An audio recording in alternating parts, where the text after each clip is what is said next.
નમસ્કાર દર્શક મિત્રો, હું છું રૂપલ લુણીચિયા. સંપૂર્ણ ન્યૂઝમાં આપનું સ્વાગત છે.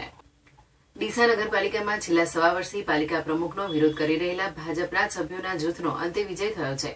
આજે પાલિકા પ્રમુખ સંગીતાબેન દવેએ જિલ્લા કલેક્ટરને પોતાના પ્રમુખપદેથી તેમજ ડીસા પાલિકાના વોર્ડ નંબર 3ના સભ્યપદેથી રાજીનામું સુપ્રત કર્યું હતું. સભ્યો દ્વારા રજૂ કરવામાં આવતા ખોટા કામો ન કરતા તેમજ સભ્યોની નાણાકીય જરૂરિયાતો પૂરી ન કરતા તેઓએ બળવો કરતા અંતે હારી થાકીને રાજીનામું આપવું પડ્યું છે તેવી પ્રતિક્રિયા પાલનપુર પ્રમુખે આપી હતી. પાલિકા પ્રમુખે આપી હતી.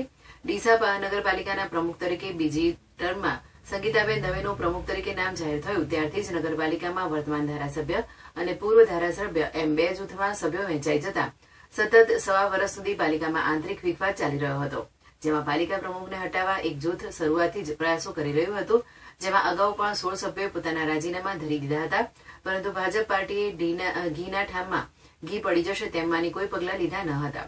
ત્યારે ડીસાના ધારાસભ્ય અને નારાજ જૂથના સભ્યોના સતત પ્રયાસોથી આખરે પક્ષ દ્વારા સંગીતાબેન દવેને રાજીનામું આપવા સૂચના અપાઈ હતી. જોકે તેઓએ રાજીનામું ન આપતા ગઈકાલે મંગળવારે કુલ 22 સભ્યોએ અવિશ્વાસની દરખાસ્ત રજૂ કરતો પત્ર ચીફ ઓફિસરને આપ્યો હતો. ત્યારબાદ પાલિકા પ્રમુખે બુધવારે બોર્ડ બોલાવવાની જાહેરાત કરી હતી, જેથી આજે 11 વાગે પાલિકાનું બોર્ડ મળવાનું હતું, પરંતુ સભ્યોનો વિરોધ જોતા બોર્ડ કેન્સલ કરવામાં આવ્યું હતું. જ્યારે પાલિકા પ્રમુખ સંગીતાબેન દવેએ પાલનપુર ખાતે જઈ જિલ્લા કલેક્ટરને પોતાનું રાજીનામું સુપ્રત કર્યું હતું.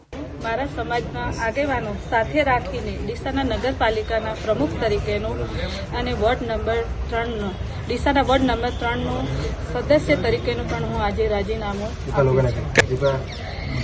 ડીસા નગરપાલિકામાં જ્યારથી મેં ચાર્જ સંભાળ્યો છે ત્યારથી આજ સુધી મને કંઈ કામ કરવા ડીસાના વિકાસ માટેનું કંઈ કામ કરવા દેતા નથી અને મને એક મહિલા તરીકે મને ધારાસભ્યશ્રી અને એમના મળતી કોર્પોરેટ તરીકે મને ખૂબ જ ત્રાસ આપવામાં આવે છે.